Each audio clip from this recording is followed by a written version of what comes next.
ఈ నెల 22న అయోధ్య రామాలయం ప్రారంభోత్సవం నేపథ్యంలో కరీంనగర్ యువకుల సైకిల్పై అయోధ్యకు వెళ్లేందుకు సిద్ధమయ్యారు. మంగవంశీ కృష్ణ, ఆదిత్య అనే ఇద్దరు చేస్తున్న ఈ యాత్రను బండి సంజయ్ ప్రారంభించారు.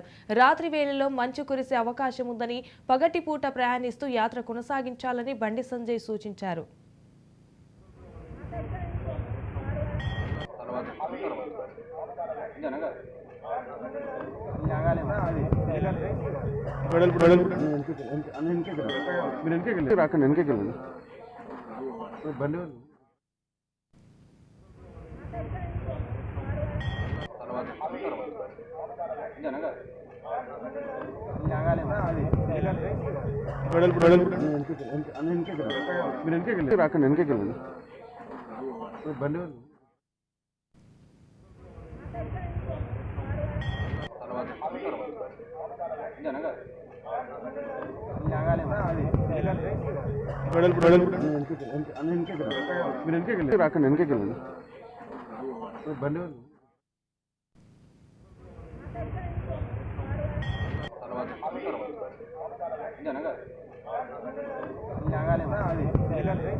బండి